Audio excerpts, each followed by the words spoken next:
السلام عليكم ورحمة الله وبركاته. جون توني وريت وبياتي أكنتي من دلقاتي وأنت فرنا يدي بدي بوجه هنا لا لا كي تبوبتي لا دا مدي قديم بوبتي ميلا تكافي حركة كو بوبتي دواي قداف بكجرتني يمدي خيسانو سيرو تيما جرا وربيتني يمدي كنا مجوتن دواي قداف Alamid Abdubadda Xiqqaan keessan beekee daraanaa guddatu barnootaan qaramee lammiifaa dubbatu jedhiin sin eebbisa gammaan guddoo irratti baga nagaan dhuftan lammiin kiyya martii. Qabaam hayyuu hedduu gamanaa fi gamaa anoo maalan dhabe lammii koo naa waamaa lammiin dhibu jedheen kophaa koon gunguma obsees arra ga'e callise hundumaa.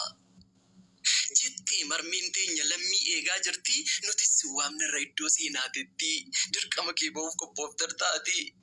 Jedheen si gaafadha gaafii dachii balloo harmeen si waamtetti birmadhaa fi balloo. Caabaas ta'e fayyaa wallaalaas ta'e beekaa koottaa yaa ilmaan koo anoo suman eegaa. Dulloomuus muuxadhus abdiin koo lammiidha hunduu silaa kootii kamtu orma ta'e kamtu lammii miidha. Dafaa hayyuu waamaa isa furtuu qaba turee yoo bubbule furtuu noonii caba. Jettee marmiin teenya kinnoo achi teesse dhaqqabiif yaa hayyuu guyyaadhaatiif kan isheen si deesse. Jedhee yoon dubbadde lammiin ni yaadata baankii utuu cufee harmeesaa gaafata. Dhageessee yaa lammii koo yaa jabaa ammatti rafin rakkoo lammii furtuu rakkoo sila situ farkaa qaba. Dhageessee yaa lammii koo yaa jabaa ammatti rafin furtuu rakkoo sila situ farkaa qaba. Guyyaa dhalee waggootaan waammame utuu jennus nu gatee yoo deeme bara lakkoofne moo itti fayyadamne. Eeyyan lakkoofnarra utuuf elchine somni lakkoo dhalee dhugaa amma seensine ilmaan haadha tokkoo fi waliin naanne walii galuu dhiisne ofii waliin laanne ilaalaa madaalaa lakkii miyaa fira hubadhaa mee hunda eenyutu achi jira. Diinni silaa diina hojii isaatii duruu lammiin eessa deeme maaliif rakkoon furu jennee wal gaafannaa koottaa yaa jiranaa godoo otuu dhiisne gamoo darbii guddaa waliin ijaarranna. Midhaan mana kootiis daana ootu nyaate facaasee ol galchuuf gabbinni dachee koo silaa on irrate rirmis eegalteetti mana kan koo diiguu eessa dhalli kan koo inni rakkoo hiikuu lammiin koolleen obsu eessa deeme laata tasa gufuun dha'ee miidhamee jiraata. Jettee marmiin teenya boosseen qarfattee sin eegdee har'allee kunnoo achi dhaabbatte dhaga'iif yaa lammii dhaga'iif yaa sabaa lammiidhaa quuqqamuun har'arraa jalqaba. Eessa firiin jaarsaa eessa bu'aan beekaa daandii lammii sila isaantu akeeka waliin jechuu qofti deebiin ta'u lammii ga'ee kan kee baa mirga lammiif falmi. Yoo gurgurte malee qabdaa monnee duruu biti gatii baasiisa lammiif ta'u dhiisitii gurguruu. Ilaali madaaliyatis sammuu qabdaa baa nama biraan maaliif kuftee cabdaa jedhee yoo dubbatu jaarsi fayyuun biyyaa maaloo miidhagaa isin lammiin kiyya. Harki harka dhiqee turii qulqulleessa lakki waliin nyaannu akka ilmaan bineessa. Riiqicha ijaarru dhiisnee boolla qotu amma wal qoqqoonnii maaliif jenna utuun jennu lammii tokko duruu nuti gaafa ulaa dhabdee diinni qilee buuti. Nyaanni dhuguu qofti falan fiduu silaa nuti wal dagannaan eenyutu nuu fila. Fal'aanaan kennanii tooniidhaan fudhatu aadaa keenya gataa isa gama sanaan irratti urgufatu. Ishee kana beekuun dirqamaadhaa baraa tana qalbeeffannaan dhala borii irraa salphisnee irra karaa. Egaa hayyuu hin gorsanii yaadachiisuun malee dogongora keenyaan miidhamuma keenyaan dhubbannee irra galee kaleessi darbeera har'i immoo kan keenya wal harcaasaa deemnaa nu to'essa keenya tokkummaadha falli mi'aawaa akka dammaa harka wal qabadhaa waadaa galaa amma. Dhaamsa harmee kootii dabarseeraani qabaan nan balleessaa na of galchaa lammii koo yaa lammii gaafa teekii furtuu badde fidii rakkoo lammii hiikii galatamu. Miyuuti irraa ka'ee tarkii rukutama sirriitti itti xiqqaata harka keessan warri gara gadis mee koomentiidhaan harka walitti rukutame nutti argisiisa. Yoo dhabdanis istiikarii babbareeda jaalalatti argisiisa mucaa kanatti sirriitti jaalalatti argisiisa. Boruu mucaan kun umrii isaa xiqqaadha kan inni tilmaama umrii anaa gadi yoo ta'e malee naa waliin ta'u gara fuulduraatti umriin dabalaa deemu. Barachaa haga deemu dubbisaa haga deemu immoo waan miidhagaa kana caala gammachiisaa akka barreessu abdii guddaa qabna waan ta'eef guyyaa sanas walaloonni Haacaaluu wajjin dubbii godhee kan dinqisiifatamu ture. Kanaaf baga gammaddee baga injifattee siif mala siin jenna ulfaadhu kabajamii lakkoofsa herreega keetii maakii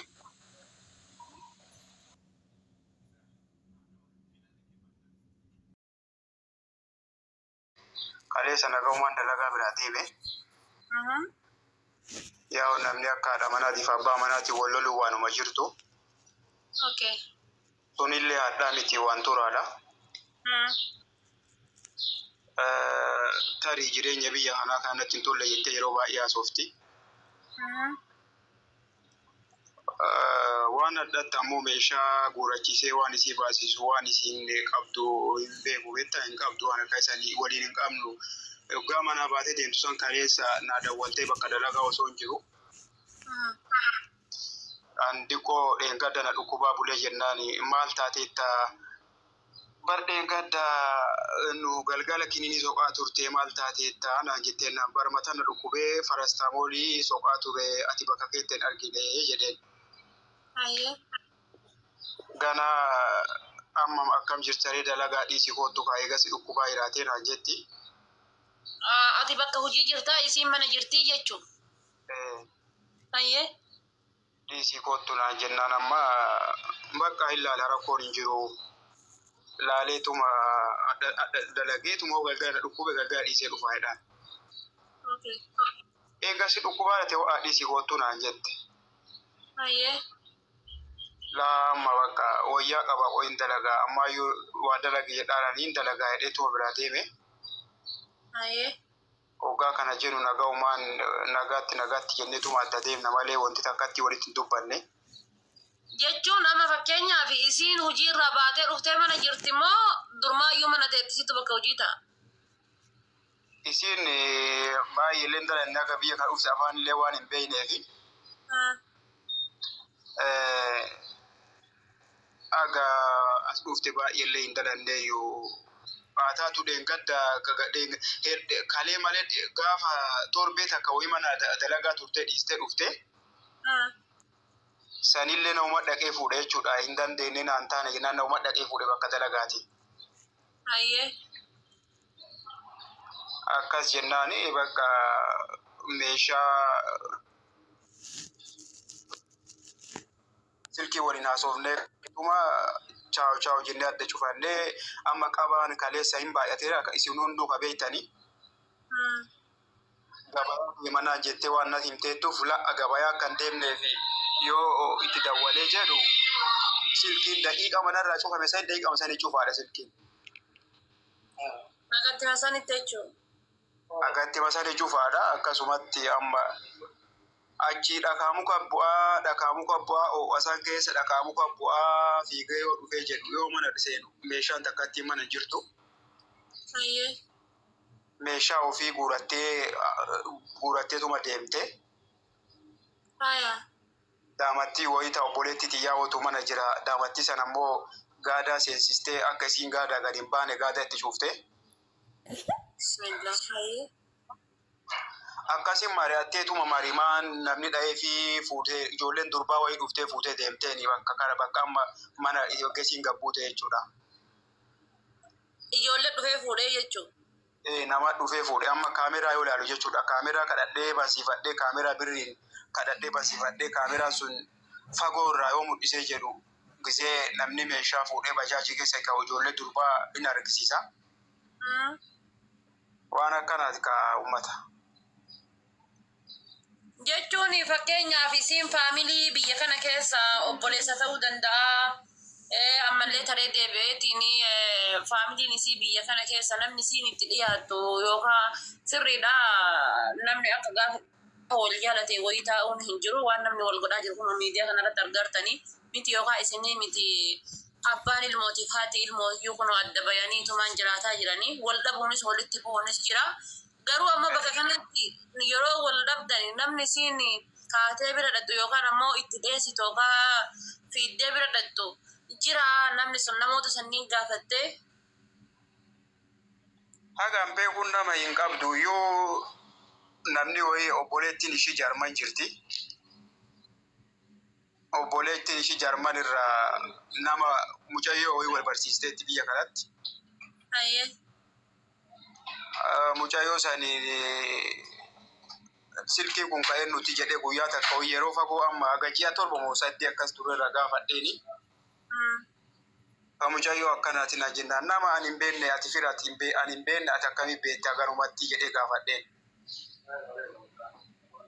Ayyee. Okay, eega ati nama ati waan ati hin barbaanne jettee sa'aatii san silkii namaa dileetii goote. Ayyee eega dileetii goote jedhee achi as deebitee guyyaa kan kaasoftuu leen argine kan isii waliin dubbattu sin agarreen. Okay. Achi as nagaumaan jirra nagaumaan wayyaa soofnaa nagaumaan jirra. Qoy makkushii gawala. Akkasitti amma waan akkanaatiin jedhu barbaade. Anama fakkeenyaaf haati manaa keessan poolisa qabe jette muree sila fira biyya kana keessan qabanne waggaa kana guutuu keessatti fira. Mucayyoo sanii wal barteetti amma akka yaada kiyyaatti maatiin mucayyoo sanii wal barsiisaniranii mucayyoon sun namni amma shakku namni isin bira deemteedhaan shakku mucayyoo isaan wal barsiisa san gartee isiisan shakka bas isiisan adin beeku isin beeka. Gizee manaa baatee deemtullee obboleetti walii haasa. Taatu maksee meeshaa walii qabdullee obboleetti walii haasaatu walii qabaa turte. Ayyee. Akkasii. Anama jechuun akka obboleettiin dandees keessatti dubbattetti yookaan lubbuu nama saniitu badaa yookaan lubbuu tiyyatu badaa jecha jedhu obboleessa kiyya lubbuu naa qaqqabaa jettee obboleettiin dantee baay'ee jechuudha emotional taateetiin dubbachuutti jirti. Wanni kun maybe namnis manarraa baasuu danda'a ofiifis aartee bahuu dandeessi wanni kun waan kaleessa ta'ee yeroodhaan booda sammuu ofiitti deebitee namni gaafa aaree jire waa hedduu balleessaa waa hedduu godha. Aartee mana irraa bahuu dandeessi yookaan boruu jechuudha gaafa aariin sun irraa galee miira ofiitti deebitee jettee isiin deebi'uu dandeessi. Ati garuu jechuudha ishiin tun haadha manaa kan keeti. Oma fedhellee taateetiin jette lammata ammoo taree deebee ati isii irra dhiira isiin dubartiidha ati dhiira jechuudha. Bakka sanillee laallachuu qabda jechuudha argitee maaliif jennaan miira keessa galtee akkasii waa balleessuudhaaf sardamuudhaaf fi badiidhaaf bakka kennuu osoo hin taane ati akka dhiiraatitti jechuudha obsa qabaachuu qabda. Garuu hin dhattu eega meeshaa guurtee manarraa meeshaa guurattee baate nikaa kan kee qabdii haadha manaa kan ta'eeti biyya kana keessatti jarri isiin dhattu hin jiru. Zortee zoroo nama deebiti. Ammaaf garuu jechuudhaan akka kiyyatti wanni jechuu barbaadu wanni namni si haa godhu yookaan ammoo si haa dubbatuu barbaadu maaltu jira? Ani social media kanarratti illee baay'ee wanna jedhullee hin barbaanne beektaa waa isaallee keessan beeku sii galee. Maalatee jechuun wallaalii isa osoo hin taane dirqoo fedharraa waan hin qabne dhufaati. Waan Facebook social media gubbaa akkana oolti.